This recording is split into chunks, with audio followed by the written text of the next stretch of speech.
우리에게는 이름이 낯설지만 유명한 구약 성경학자 중에 엘머 말텐스라는 분이 있습니다. 미국 학자인데 그분은 오늘 본문을 하나님의 계시 중에서 가장 기초가 되는 말씀으로 보고 이 말씀에 근거하여 구약 성경 전체의 내용을 설명하려고 책을 쓰셨습니다. 그런 책을 구약 신학 책이다 이렇게 보통 말하는데 그 책의 이름이 하나님의 디자인입니다. 하나님의 디자인. 이렇듯 오늘 본문이 매우 중요합니다. 그래서 오늘 본문으로 하나님의 자기 계시라는 제목의 설교를 거듭 해왔고 오늘이 5번째입니다. 드디어 오늘 이 본문에 대한 설교를 마무리하려고 합니다. 설교가 길 겁니다. 한 번 더 해야 되는데 5번 이상 가면 다음 주에 안 오실 것 같아서 또 같은 본문이고 할까봐 여러분이 늘 잘 들으시지만 좀 더 신경을 써서 끝까지 집중력을 잃지 않고 들으시면 좋겠습니다. 이제껏 우리는 본문을 3가지로 나눠 생각해 봤습니다. 첫째, 이 말씀의 배경. 왜 이런 말씀을 하셨는가? 그리고 이 말씀의 의미. 셋째는 이 말씀의 성취. 그래서 지난번 설교에서 셋째 이 말씀의 성취에 관해 말씀드리기 시작했습니다. 이어서 말씀드리려고 합니다. 6절부터 보겠습니다. 6절은 그러므로로 시작합니다. 이렇게 시작하는 이유는 하나님께서 앞에서 하신 말씀의 결론을 말씀하시려고 하기 때문입니다. 하나님은 앞에서 자신께서 과거에 하신 일과 또 현재 하시는 일을 말씀하셨습니다. 그리고 6절에서 8절까지는 미래에, 정확히 말하자면 가까운 미래에 곧 행하실 일을 말씀합니다. 먼저 하나님께서는 3절과 4절에서 과거에 자신이 행하신 일을 말씀하셨습니다. 그리고 5절에서는 자신께서 현재 하시고 있는 일을 말씀합니다. 이처럼 과거와 현재를 말씀하신 이유는 무엇입니까? 그것은 과거에 하신 일이 현재와 연결되고 또 과거와 현재 일들이 6절에서 8절까지 말씀하신 미래 일과 연결되기 때문입니다. 그래서 이제 하나님께서는 6절부터 자신의 말씀의 결론을 내리려고 합니다. 언제나 논리라는 건 글이나 말의 논리는 이렇습니다. 결론은 앞의 내용을 전제하는 것입니다. 만일 그 앞의 내용이 관계가 없는 거라면 굳이 말할 필요가 없습니다. 그러기에 전제한 앞의 내용에 근거해서 결론은 전개되기 마련입니다. 인간에게 언어를 주시고 언어의 논리를 우리 사고체계에 심어주신 하나님께서도 역시 우리 인간에게 말씀할 때는 인간의 논리로 자신이 심어주신 그 인간의 논리로 자신의 말씀을 전개하고 계신 겁니다.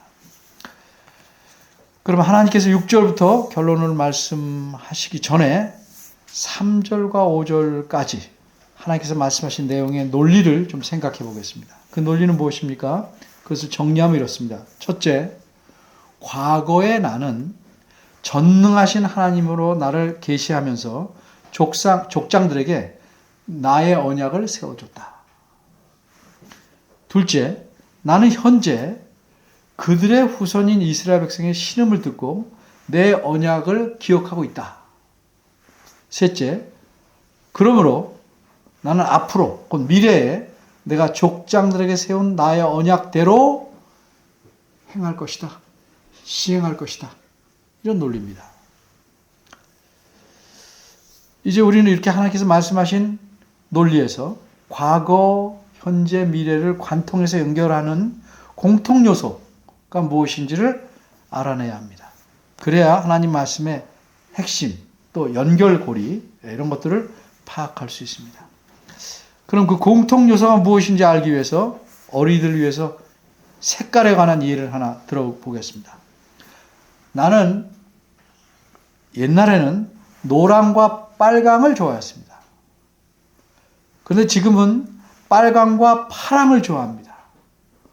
그런데 앞으로 나는 초록과 빨강을 좋아할 것 같습니다. 이 세 문장을 여러분이 들으셨습니다. 이 세 문장에서 제가 과거, 현재, 미래 공통으로 좋아하는 색깔이 무엇이에요? 다시 말해야 되나요? 네? 처음에는 뭘 좋아했어요? 노랑과 빨강. 그 다음에는 빨강과 파랑. 그리고 앞으로는 초록과 빨강. 뭐가 공통해요? 그렇죠. 이렇듯 하나님께서 오늘 본문에서 말씀하신 내용에서 공통 요소를 말씀하셨는데 그걸 우리가 알아야 됩니다. 그게 무엇일까요? 자세히 읽어보면 알 수 있는데 우리가 그냥 대부분 성경 볼 때 건성으로 지나가요. 논리적으로 생각하지 않고 그냥 내 마음에 와닿는 것만 건져가지고 가거든요. 그러니까 논리를 모르는 겁니다. 뭘 말씀하셨는지 핵심을 자꾸 놓치는 겁니다. 그것은 언약입니다. 하나님께서 과거에 아브라함과 이삭과 야곱에게 언약을 맺으셨고 어족을 세워주셨고 현재는 그들의 후손인 이스라엘 백성의 신음소리를 듣고 자기 언약을 기억하십니다. 그리고 하나님께서 미래에는 곧 자신의 언약대로 행동하시겠다고 지금 말씀하고 있는 겁니다. 공통 요소는 언약입니다. 하나님의 언약. 그런데 여기서 여러분 중에 혹시 이런 질문을 가질 수 있습니다. 과거와 현재에 대해 말씀하신 내용인 3절, 4절, 5절에서는 언약이란 말이 나오지만 미래에 대해 말씀하는 6절, 7절, 8절에는 언약이라는 말이 나오지 않는데 어떻게 이 부분에서 하나님께서 자신의 언약대로 행하실 것이라는 사실을 우리가 알 수 있겠습니까? 이런 질문이 있을 수 있어요. 이건 물어볼 만한 질문이긴 하지만 사람이 글을 어떻게 쓰는지를 생각해 보면 또 말을 어떻게 하는지를 생각해 보면 글이 어렵지 않게 답을 알 수 있습니다. 간단히 예를 또 하나 들어보겠습니다. 한 학생이 자기 친구에게 눈을 감아보라고 합니다. 그리고 불쑥 어떤 과일을 입에다 대면서 한 입 베물어 먹어보라고 합니다. 눈을 감은 친구가 그 과일을 한 입 꽝 베물어 먹고 하는 말이 와, 이 사과 정말 꿀이다 이렇게 말했어요. 그랬더니 그 과일을 준 친구가 야, 넌 어떻게 그것이 사과인 줄 알았냐? 내가 사과라고 말하지도 않았는데 라고 장난이 아니라 진지하게 물어보았다면 여러분은 사과를 주는 그 친구를 어떻게 생각해요? 정상적으로 생각해요? 조금 모자란다고 생각해요? 그걸 모르시겠다고요? 조금 부족한 친구라고 생각해야 됩니다. 왜 그렇게 생각해요? 사과라고 말하지 않아도 그걸 배물어 먹어보니까 사과 맛이 나면 그게 사과겠어요? 배겠어요? 당연히 사과죠. 다음부터는 이 사과 예를 들 때는 사과를 하나씩 다 드리고 좀 해봐야 될 것 같아요. 대답들을. 예. 사과 맛을 보니까 당연히 사과라고 판단한 건데 사과를 준 친구는 그렇게 판단한 것을 이해 못했으니까 그리고 어떻게 알았냐 그러니까 좀 모자라는 친구죠. 이와 마찬가지로 6절에 7절, 8절 말씀에서 하나님께서 언약이라는 낱말을 사용하지 않으셨지만 그 말씀하신 내용이 언약의 내용과 같은 것이라면 맛이 같다면 당연히 그 내용을 어떻게 이해돼요? 언약이다. 언약의 내용이다. 이렇게 이해해야 합니다. 그럼 6절, 7절, 8절 말씀에서 어떤 내용이 언약의 내용인가요? 눈에 띄는 것 두 가지만 우선 말씀드리겠습니다. 첫째는 7절입니다. 7절. 여기서 하나님께서는 너희로 내 백성을 삼고 나는 너희 하나님이 되리니 라고 말씀합니다. 이 말씀이 무엇입니까? 이것은 아브라함에게 세우신 언약의 목적을 언급한 말씀입니다. 전에 설명드릴 때 언약의 특징이 세 가지 얘기했는데 첫째는 뭐예요? 일방적이다. 둘째는 계대적이다. 세 번째는 언약의 목적이 그들의 하나님 되는 거예요. 창세기 17장 7절에서 하나님은 아브라함이 이렇게 말씀하셨어요. 내가 내 언약을 나와 너와 그리고 내 대대 후손의 사이에 세워서 영원한 언약을 삼고 너와 내 후손의 하나님이 되리라. 근데 17절에서 그 말씀을 하고 있죠. 그러므로 6절, 7절, 8절 말씀은 하나님께서 아브라함에게 세우신 언약을 이루시겠다고 말씀하신 내용이 분명합니다. 둘째는 8절입니다. 이 구절에서 하나님께서 이렇게 말씀합니다. 내가 아브라함과 이삭과 야곱에게 주기로 맹세한 땅으로 어떻게 맹세했어요? 언약을 세우면서 맹세하셨죠. 그 땅으로 너를 인도하고 그 땅을 너에게 주어 기업을 삼게 하리라. 여기서 하나님께서 이스라엘 백성 가나안 땅으로 인도하시고 그 땅을 대대로 이어갈 유업, 상속받아서 계속 가져갈 수 있는 땅으로 주시려는 목적이 뭐예요?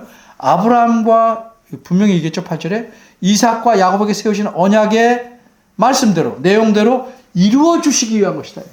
따라서 6절에서 7절 8절 내용은 하나님께서 아브라함에게 세우신 언약의 목적대로 그 후손인 이스라엘 백성에게 그 후손인 이스라엘 백성에게 하나님이 되시려고 하고 또 그 아브라함에게 세우신 언약의 내용대로 후손인 이스라엘 백성에게 가나안 땅을 주려고 하신다는 사실을 7절 8절에서 분명할 수 있어요. 따라서 6, 7, 8절 말씀에 비록 언약이라는 낱말을 하나님이 사용하시지 않았다 할지라도 하나님 자신이 아브라함에게 세우신 언약의 목적과 그 내용을 이루시겠다고 말씀한 것입니다. 따라서 6, 7, 8절은 분명히 하나님께서 자신의 언약에 대해서 말씀한 겁니다. 그래서 하나님 말씀의 전체 내용을 관통하는 공통적 요소는 뭐라고요? 하나님의 무엇? 언약입니다. 그런데 하나님께서 자신이 아브라함에게 세우신 언약을 그 내용대로 또 목적대로 이루시려면 반드시 하셔야 할 일이 있어요. 저절로 되는 게 아니에요. 하나님이 하셔야 할 일이 있어요. 그것은 아브라함의 후손인 현재 이스라엘 백성이 겪고 있는 그 노예살이에서 건져내야 합니다. 가나안 땅을 주시려면 애굽에서 나와야 되잖아요. 그래서 하나님께서는 자신이 이스라엘 백성이 현재 당하고 있는 상황에서부터 언약의 내용을 성취할 때까지 그 이르는 동안 자기가 어떤 일을 행하실지를 7가지로 말씀합니다. 하나님께서 이 7가지를 말씀하실 때 우리말 성경에서는 번역상 부드럽게 하려고 주어인 나를 3번밖에 사용하지 않았어요. 근데 하나님께서는 7개의 동사 모두에서 나를 사용합니다. 내가 계속. 왜 그렇게 하십니까? 이 모든 일은 나 자신이 너희가 아니고 나 자신이 홀로 행하고 이룰 일이라를 강조하기 위함입니다. 그럼 원어대로 하나님께서 말씀하신 7개의 동사를 제가 나열해 보겠어요. 첫째, 내가 원어대로입니다. 내가 빼어내리라 너희를. 둘째, 내가 건져내리라 너희를. 셋째, 내가 구속하리라 너희를. 넷째, 내가 삼으리라 너희를 내 백성으로. 다섯째, 내가 되리라 너희에게 하나님. 여섯째, 내가 인도하리라 너희를. 물론 가나안 땅으로요. 7번째, 내가 주리라 너희에게 그 땅을. 하나님께서 말씀하신 이 7가지 내용을 분류하면 6절에서 3가지를 말씀했어요. 근데 내가 빼어내리라, 내가 건져내리라, 내가 구속하리라. 이건 이스라엘 백성을 애굽에서 나오게 하시는 일입니다. 그리고 7절에서는 2가지를 말씀하셨는데 내가 삼으리라, 내가 너희에게 하나님이 되리라. 이건 하나님께서 시내산 아래 광야에서 이스라엘 백성과 공식적으로 언약을 갱신하는 일을 말씀한 것이고 8절에서 말씀한 2가지 내가 인도하리라 너희를 내가 주리라 너에게는 하나님께서 이스라엘 백성으로 광야를 지나 마침내 가나안 땅에 이르게 하시고 그 땅을 그들에게 주시는 일을 말씀한 겁니다. 따라서 6, 7, 8절은 그래서 말씀한 7가지 내용은 하나님께서 이스라엘 백성을 애굽에서 끌어내서 광야를 지나 가나안 땅에 이르게 하시고 그들을 그곳에서 살게 하시는 모든 과정을 하나님 자신께서 온전히 홀로 이루시겠다라고 강조하신 말씀입니다. 그런데 이 말씀에서 우리가 또 3가지 사실을 좀 눈여겨보고 마음에 명심해야 될 겁니다. 첫째는 6절에서 내가 하겠다라고 말씀한 3가지 내용. 그 3가지가 뭐였죠? 6절 잘 보시면 내가 빼어내리라, 건져내리라, 구속하리라. 이 세 가지 내용은 한마디로 묶어내면 이스라엘 백성을 애굽에서 구원하시겠다는 말씀이에요. 근데 이 구원하시는 사실을 세 가지 다른 동사로 표현했어요. 왜 이렇게 하셨을까? 물론 강조하기 위해서 세 번 말씀하신 면도 있어요. 근데 그 세 동사의 뜻과 그 문장을 살펴보면 하나님께서 행하시는 구원이 어떤 것인지, 어떤 성격인지를 보여주고 있어요. 6절 상반절에서 하나님은 첫째로 내가 빼어내리라 너희를 이렇게 말씀했는데 어디서 빼어내신다고 했어요? 뒤 문장을 보면 애굽 사람의 무거운 짐 밑에서라고 말씀합니다. 이것은 하나님께서 이스라엘 백성을 그들이 처한 물리적인 상황, 실제로 그들이 처해 있는 상황, 힘든 일로 고생하고 있는 그 상황에서 벗어나게 하시겠다는 말씀이에요. 그들은 지금 노예로서 너무도 고통스러운 상황과 환경에 놓여 있는데 그 상황에서 벗어나게 하시겠다는 뜻입니다. 그리고 6절에서 하나님은 둘째로 내가 건져내리라 너희 이렇게 말씀했어요. 이건 어디서 건져내시겠다는 말씀인가? 우리말에는 그 고역에서 이렇게 말했는데 고역은 힘든 일 아닌가? 이렇게 생각할 수 있지만 이 표현은 원어대로 말하면 그들의 노예됨으로부터입니다. 그들의 노예 상태로부터예요. 번역이 조금 아쉽죠? 네. 그러니까 이것은 하나님께서 그들을 노예의 신분과 노예 상태에서 벗어나 자유인이 되게 해주시겠다는 뜻입니다. 무거운 일만 잠시 면제시켜주는 게 아니고 다시는 그러지를 않을 수 있도록 노예 상태에서 벗어나서 노예 신분에서 벗어나서 자유인으로 만들어주시겠다는 의미를 담고 있다. 또 6절에서 세 번째로 내가 구속하리라 너 이렇게 말씀했는데 이 구속한다는 말의 뜻은 뭐냐면 여러 번 얘기했는데 고엘 들어보시죠? 고엘 밴드 성경 공부했고 그 나온 책 이름이 지게석과 고엘, 고엘과 지게석입니다. 그죠? 고엘 들어는 봤는데 무슨 뜻인가? 고엘이란 내가 잃어버린 모든 것과 내게 속한 모든 것을 되찾아주는 사람, 그 우리말에 종종 구속자라고도 하고 저쪽 뒤쪽으로 하면 기업 물을 자 이렇게 되겠어요. 좀 의미가 명확하지 않지만 그런 거예요. 물론 이스라엘 백성이 잃어버린 거 없어요. 뭐 원래 가졌던 것도 없고요. 근데 그들에게 필요한 모든 걸 되찾아 주겠다는 거죠. 하나님께서.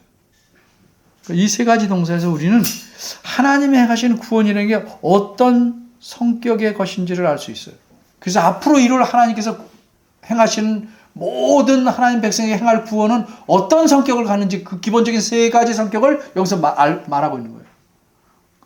우리가 받은 구원도 이런 성격을 가진 구원이라 해요. 정리하면 무거운 짐에서 벗어나게 하는 거예요. 노예 신분과 상태에서 자유롭게 하고요. 잃어버린 모든 것을 되찾아 주시는 겁니다. 이런 구원의 성격이에요. 하나님 구원이 동일한 성격을 갖고 베푸시는 거니까 오늘날 우리 그리스도인에게도 그대로 적용됩니다. 죄라는 무거운 짐에서 벗어나게 하시는 것이고 사탄에게 붙잡혀 그의 종과 노예로 살아가는 상태와 신분에서 자유롭게 만드셔서 새 사람이 되게 하시는 거고 또 새 사람이 되고 내버려 두는 게 아니고 하나님의 아들로 삼으셔서 하나님이 주시려는 모든 신령한 복을 누리게 하시는 겁니다. 이게 구원이에요. 그렇게 이스라엘을 애굽에서 건져내시는 이 하나님의 구원은 하나님께서 행하시는 베푸시는 구원이 어떤 성격의 것인지를 역사적으로 매우 잘 알려주는 사건입니다. 그래서 출애굽을 잘 공부해야 되는 겁니다. 그래서 그 다음 7절에서는 두 가지 사실을 말하는데 넷째와 다섯째 말합니다. 넷째, 내가 삼으리라 너희를 내 백성으로. 다섯째, 내가 되리라 너희에게 하나님이. 우리가 여러 번 살펴본 대로 하나님께서 창세기 10장 7절에서 하나님은 아브라함과 그의 후손의 하나님이 되신다고 말씀했어요. 그런데 이 다음에 아브라함이 죽은 다음에 되신다는 게 아니고 그 말씀하시고 바로 즉시 아브라함의 하나님이 되셨어요. 그리고 계속해서 이삭과 야곱의 하나님으로 그들과 함께 하셨어요. 그리고 그들의 후손인 이스라엘 백성에게도 그들의 하나님으로 줄곧 함께 하셨어요. 그들이 어떻게 생각하는지 간에. 그렇게 하나님께서는 모세에게 이렇게 말씀합니다. 출애굽기 3장 10절에서 모세를 불러서 내가 너를 바로에게 보내어 너로 내 백성 이스라엘 자손을 하나님의 마음속에는 이스라엘 백성이 뭐예요? 내 백성이에요. 인정하든 안 하든 하나님의 마음엔 내 백성이에요. 내 백성 이스라엘 자손을 애굽에서 인도하여 내게 하리라. 또한 하나님은 모세에게 이렇게 말씀했어요. 애굽 왕에 가서 이렇게 말해라. 너는 바로에게 이르기를 여호와의 말씀에 이스라엘은 내 아들, 내 장자라. 내 아들을 놓아서 나를 섬기게 하라. 하나님 마음을 아시겠죠? 어떤 생각 갖고 계신지 아시겠죠?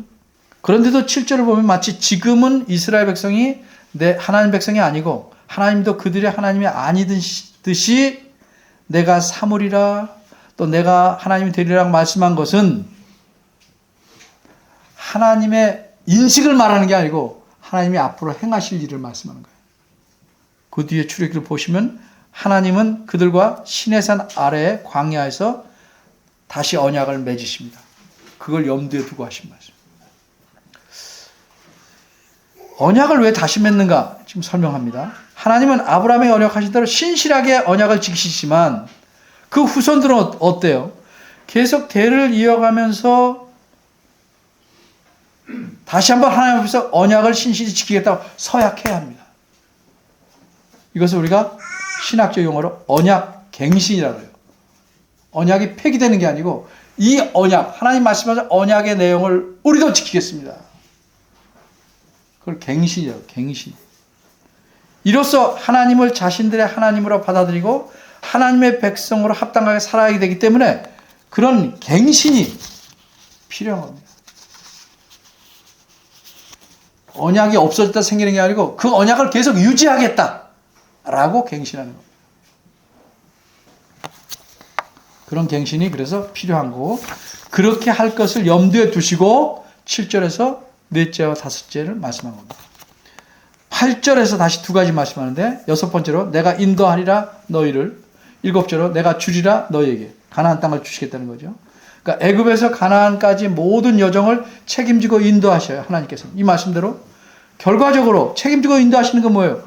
광야를 지나가야 되는데 우리 잘 아시다시피 광야에서 먹을 것, 입을 것, 필요한 모든 것을 다 공급하시고 그들을 인도해 마침내 가나안 땅에 이르게 하십니다.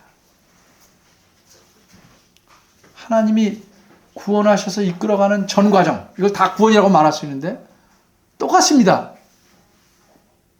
우리가 인생을 살아가는 동안 어떻게 하실 거예요? 그래, 내가 이제 너희를 예수 믿게 했으니까 니네들 알아서 살아라. 내버려 두시지 않는단 말이죠. 들의 백합화를 보라. 공중의 새를 보라. 누가 먹이냐? 왜 이방인처럼 걱정하냐 말씀하는 이유가 뭐예요? 광야에서도 필요한 것도 다 먹이셨는데 여러분 지금 광야에서 삽니까? 늘 불안하고 걱정하고 그게 어디서 와요? 하나님을 신뢰하지 못하는 데서 오는 겁니다. 출애굽한 모든 과정, 광야를 지나간 모든 과정을 신명기 8장 3, 4절에서 이렇게 말씀합니다. 너도 알지 못하며 내 열조도 알지 못하던 만나를 내게 먹이셨다. 그렇게 하신 것은 사람이 떡으로만 사는 것이 아니요 여호와의 입에서 나오는 모든 말씀으로 사는 줄을 너로 알게 하려 하심이라. 그리고 이어서 말씀하셔요. 이 40년 동안에 내 의복이 희한하잖아요. 헤어지지 아니하였고 40년을 내내 걸어다니는데 내 발이 부르트지 아니하였네. 이게 하나님께서 자기 백성을 인도하는 방법입니다. 그러면 하나님께서 나는 여호와라, 나는 여호와로라, 나는 여호와다 라고 여호와로서 자기를 계시하는 것, 이건 한마디로 무엇인가? 7절 하반절에서 압축해서 말씀합니다. 내가 애굽 사람의 무거운 짐 밑에서 너희를 빼어낸 너희 하나님 여호와인 줄을 너희가 알지어다. 여호와는 어떤 분인가? 아브라함에게 세우신 언약을 신실하게 지켜오시고 마침내 성취하신 하나님. 아브라함은 이 언약 말씀에 궁극적인 성취를 못 봤어요. 그러니까 아브라함은 전능하신 하나님으로 이해하는 게 주된 하나님에 대한 인식이었고 이제 이스라엘 백성은 이분이 언약을 이루시는 분, 언약을 이루시는 하나님으로서 그분을 누구라고 그래요? 여호와시구나. 이렇게 알게 되는 겁니다. 어떻게 자신이 여호와라는 걸 드러내셔요? 애굽에서 구원하시고 그들의 하나님 되셔서 그들을 약속하신 땅으로 인도해 주심으로써 드러내시는 겁니다. 그래서 앞으로 모든 과정은 하나님이 여호와로서 자신을 드러내시는 거예요. 말씀하신 것을 계속 지켜가는 거예요. 그래서 여러분 그 다음부터 읽어보시면 바로에게 재앙을 내리실 때마다 뭐라고 하냐면 너희는 내가 여호와인 줄을 알지라 거듭 맞습니다. 세상이 내가 여호와인 줄 알지라.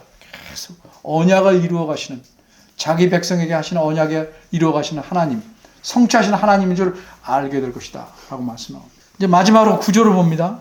모세가 하나님 말씀을 이스라엘 백성에게 전했다는 사실하고 이 말씀을 들은 이스라엘 백성이 어떤 반응을 보였는지를 기록하고 있습니다. 우리말 성경을 보면 번역 때문에 모세가 전했다는 사실보다 이스라엘 백성이 듣지 않았다는 사실에 훨씬 기니까 무게가 더 실린 듯이 보입니다. 그죠? 문장이 앞에 건 짧고 뒤에 건 굉장히 길잖아요. 그런데 원문을 보면 구절 앞부분과 뒷부분은 문장의 길이에 별 차이가 없어요. 앞부분은 5낱말로 이루어졌고요. 뒷부분은 10개 아니고 7낱말로 이루어졌어요. 그 정도 차이밖에 없어요. 그런데 무엇보다 중요한 것은 원문을 보면 앞부분과 뒷부분, 상반절과 하반절에 논리의 무게의 중심이 어딘지를 알려주는 기호가 있어요. 히브리어는 그런 기호가 있는데요. 그 기호가 중간에서 끝난다는 거예요. 이 기호를 보면 구절은 모세가 이스라엘 백성에게 하나님 말씀을 전했다는 사실 하나, 이스라엘 백성이 그 말씀을 듣지 않은 사실, 이 두 가지 무게를 같이 놓고 있다. 이건 솜한근이고 이건 쇠한근이에요. 얼핏 들은 솜이 가벼워서 그거 좀 다 한 근 똑같잖아요, 그죠? 솜한근, 쇠한근. 그러니까 둘은 서로 비교, 대조하면서 놓여 있는 겁니다. 그러니까 모세는 하나님 말씀을 듣고 그대로 받아들여서 전했다는 사실. 이스라엘 백성은 하나님 말씀을 믿지 않았던 사실을 비교해 주는 거예요. 두 말씀을 보고 서로 무엇이 부족했는지를 찾아보면서 알 수 있어요. 모세는 하나님 말씀을 듣고 그대로 믿었어요. 그래서 그대로 전했어요. 그대로 믿었다는 사실이 어디 나타나냐? 이 뒤에 이들의 말을 들어보면 대조되는 거니까 알 수 있단 말이죠. 모세가 들은 하나님 말씀의 내용이 뭐예요? 한마디로 그것은 하나님의 자기 계시예요.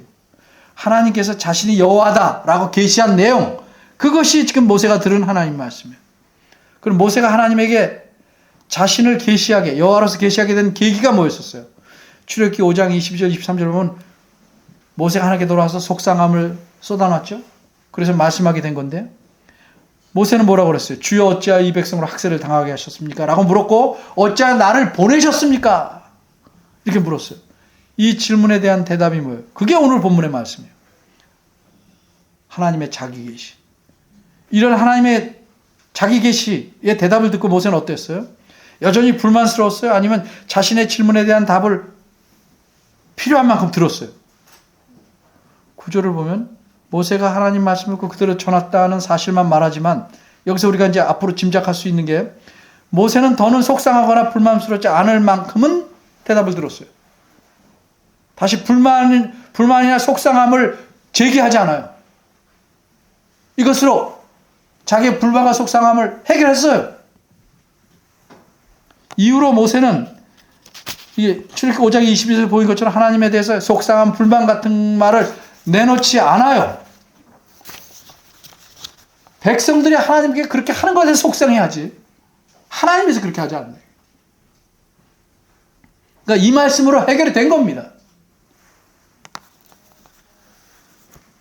그러니까 여기서 우리가 놓쳐서는 안 될 중요한 사실이 뭐예요? 사람의 불만이나 속상함이나 부족함이나 그 무엇도 어떻게 해결되는가?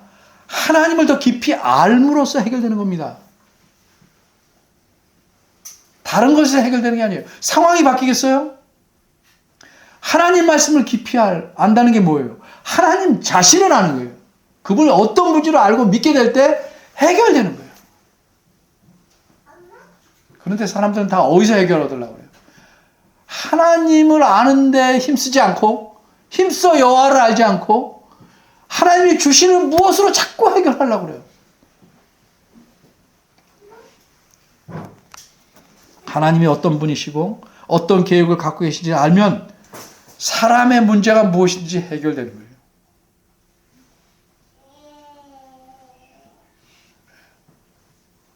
계시록에도 나오죠. 언제까지 우리의 원한을 풀어주겠습니까? 신원하시겠습니까? 순교당한 자들이 묻지요. 하나님 앞에, 제단 앞에서. 하나님 뭐라고 대답하세요? 잠시만 기다려라. 그 다음부터는 묻지 않아요. 모든 문제는 내가 만들어내는 것이고, 그 문제는 하나님을 알므로써, 믿음으로써 해결되는 것인데, 딴 데서 그 방법을 찾으니, 이게 참 안타까운 겁니다. 왜 우리가 성경을 열심히 공부하고, 부전을 살펴야 되는지 아시겠습니까? 이 성경을 통해서 하나님을 알고, 하나님의 계획을 알고, 그럴 수 있기 때문입니다. 딴 데서는 몰라요. 다른 예를 하나 들어볼게요. 한 선지자가 있습니다. 이름 여러분 잘 알 것입니다. 하박국. 그분도 모세처럼 하나님께 속상과 불만을 이렇게 토로했어요. 여호와여, 내가 부르짖어도 주께서 듣지 아니하시니 어느 때까지입니까? 내가 우리 백성에게 이루어지는 강포, 폭력 때문에 하나님께 이럴 수 있습니까? 외쳐도 주께서 구원치 아니하시나이다. 어찌하여 나로 이 간악, 불의함을 보게 하시고 폐역을 목도하게 하십니까? 모세 한 말이랑 비슷하죠. 그리고 하박국 선지자는 이렇게 말합니다. 내가 내 파수하는 곳에서 설며 성루에 서리라. 하나님께서 내게 무엇이라고 말씀하시길 기다리고 바라보며 나의 질문에 대해서 어떻게 대답하실지 보리라.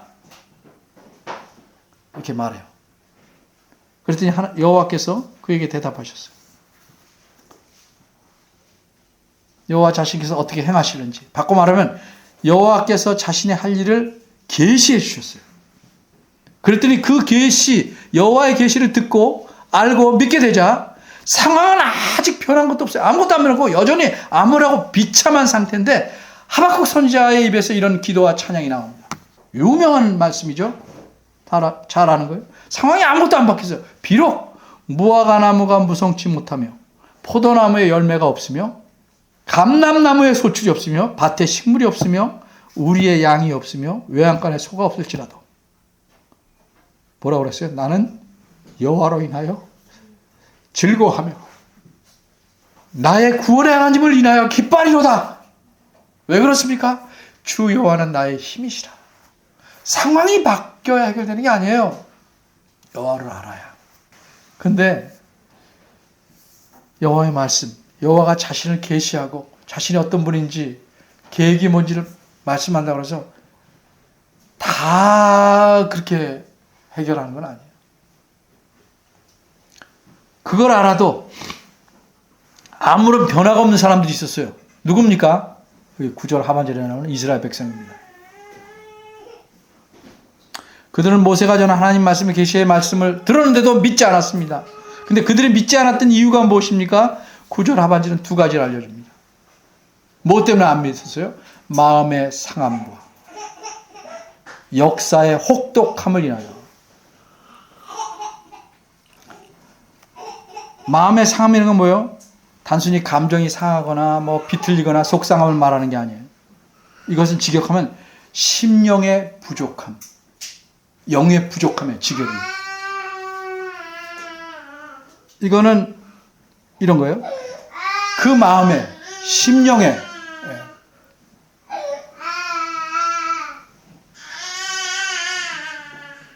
꼭 있어야 할 것이 없거나 적은 상태를 가리킵니다. 하나님 말씀과 연관해서 사람의 심령에 꼭 있어야 되는 게 뭐예요? 그게 뭐겠습니까? 이것이 하나님 말씀이고, 그러니까 이 말씀을 어떻게 해야 돼요? 믿어야죠. 그게 없었어요.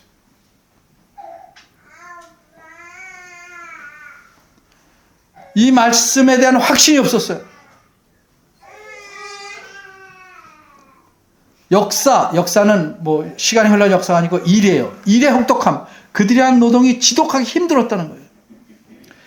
그러니까 이스라엘 백성은 하나님의 계시의 말씀을 들어도 아무런 해결이 안 되는 이유는 뭐예요? 그 말씀에 대한 확신이 없고 육체는 심히 탈진했기 때문에 모든 것을 포기한 사람들이 될 대로 되라는 식으로 하듯이 하나님 말씀에 대해서 믿지 않고 버린 거죠. 많은 사람이 수없이 하나님 편 들어도 그 말씀에 대해서 확신이 없어요. 그리고 하나님 믿는다고 그래요. 하나님 믿으면 어찌 말씀에 대해서 확신이 없겠습니까? 그리고 상황이 변하기만 바래요. 그러니까 삶이 고통스럽고 내 힘으로 뭔가 해서 뭐든지 타게 버리려는 헛된 노력을 한다 이 말이죠.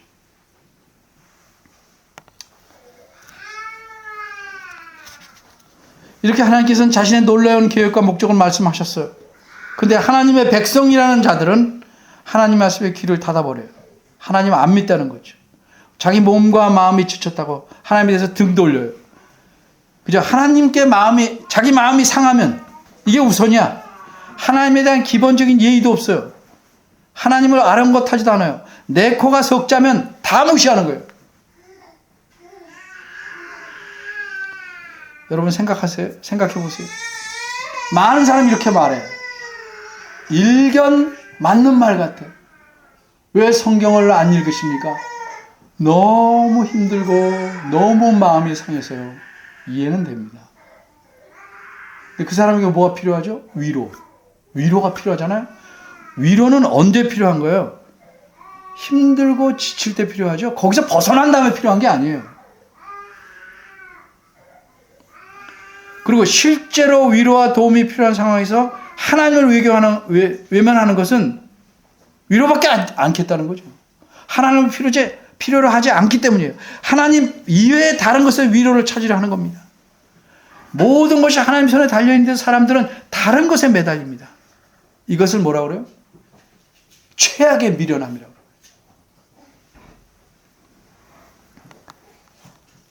하나님을 믿는다고 하면서 실상은 하나님이 아니고 하나님을 통해서 얻을 만한 어떤 것을 갈망합니다. 이런 믿음을 가진 사람을 기복신앙자라고 그러는 거예요. 네? 그러니까 언어 유일하면 기복신앙을 가진 사람은 기복이 심할 수밖에 없는 거예요. 그리고 이런 사람은 변덕스럽기 짝이 없는 신앙의 모습을 보이게 됩니다. 어떻게 나타납니까? 자기 일이 원하는 대로 잘 풀리면 정말 침 튀기면서 하나님을 찬양하고, 일이 꼬이면 손가락질 해대고 하나님 원망해요. 이런 사람들은 하나님을 자기 종으로 삼아서 자기 원하는 대로 이루려는 악한 마음을 가진 사람들입니다. 오늘 본문에서 보여준 하나님은 어떤 분이십니까? 여호와 하나님이십니다. 하나님은 자신을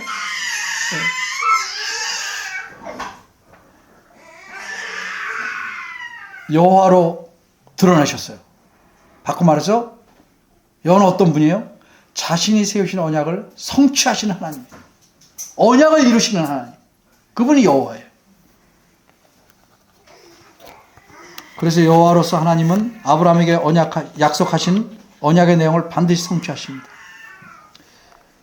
우리를 그리스도 안에서 구원하시고 우리에게 주시고자 하는 모든 복을 그래서 주시는 겁니다. 그래서 사도 바울은 하나님 이렇게 찬양합니다. 찬송하리로다 하나님 곧 우리 주 예수 그리스도의 아버지께서 그리스도 안에서 하늘에 속한 모든 신령한 복으로 우리를 복주시되 곧 창세전에 그리스도 안에서 우리를 택하사 우리로 사랑 안에서 그 앞에 거룩하고 흠이 없게 하시려고 그 기쁘신 뜻대로 우리를 예정하사 예수 그리스도를 말미암아 자기 아들들이 되게 하셨으니 이는 그의 사랑하는 자 안에서 우리에게 거저 주시는 바 그의 은혜의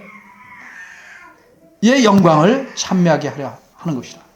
과거에도 하나님은 사람들과 언약을 맺으셔서 그들을 자기 백성으로 삼으시고 그들의 하나님이 되셨어요. 그리고 하나님 그들의 하나님으로 그들의 삶을 보호하시고 인도하시고 지키셨어요. 그런데 사람이 하나님이 진정 내게 하나님 되신다는 사실을 경험하는 것은 그 사람이 처한 환경에 따라 그 경험의 생생함과 깊이에서 차이가 납니다. 이것은 마치 넉넉하게 살던 자가 가난을 잠시 경험한 것과 매일 가난과 싸우면서 힘겹게 사는 사람이 가난을 경험한 것과 생기는 차이 이상으로 큰 겁니다. 이제 하나님께서는 자신의 전능하심으로 이스라엘 백성을 애굽의 압제와 학대에서 건져내실 겁니다. 그리고 약속하신 대로 이스라엘 백성을 자기 백성으로 삼고 그들의 하나님이 되실 것입니다. 그래서 그들은 하나님께서 자신들의 하나님 여호와이심을 깊이 깨달아 알게 될 것입니다.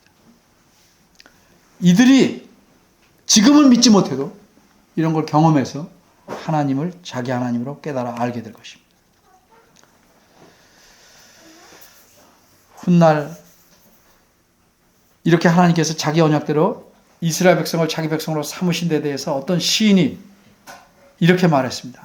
여호와를 자기 하나님으로 삼은 나라 곧 하나님의 기업으로 선택된 백성은 복이 있도다. 오늘날 불행히도 우리 그리스도인들은 하나님께서 우리의 하나님 되심 자체 이게 복인 줄을 잘 몰라요. 이 복에 대해서 그렇게 감사하지 않아요. 마치 아이들이 부모가 나의 부모임을 감사하지 않고 뭐 주는 것에만 매달리는 것처럼. 그러니까 하나님이 복이심을 감사하지 않으니까 그저 자신이 원하는 것을 하나님께서 복으로 주십시오 하고 손을 비벼대는 겁니다. 여러분, 우리는 하나님을 믿고 사는 사람입니다. 그러니까 자기를 믿지 말고 자기를 신뢰하지 말고 하나님을 신뢰해야 합니다. 이건 그분의 말씀을 믿는 겁니다. 우리의 상황과 형편이 어떻게 변하든지 세상이 어떻게 요동치든지 우리는 하나님을 바라보고 우리 안에 스며든 불안과 두려움과 걱정을 내몰아야 합니다. 왜? 하나님 아버지께서 자신의 강한 손으로 우리를 붙들고 계시고 자신의 나라로 안전하게 인도하시며 책임지실 것이기 때문입니다. 그래서 다윗은 이렇게 말했어요. 내가 평안히 눕고 자기도 하리니 나를 안전히 거하게 하시는 이는 오직 여호와 신이다. 우리가 잘 아는 말씀, 여호와는 나의 목자시니 내가 부족함이 없으리로다. 나의 평생의 선함과 인자심이 정녕 나를 따르니 내가 여호와의 집에 영원히 거하리로다. 이런 고백이 날마다 여러분들에게 있기를 바랍니다. 기도하겠습니다.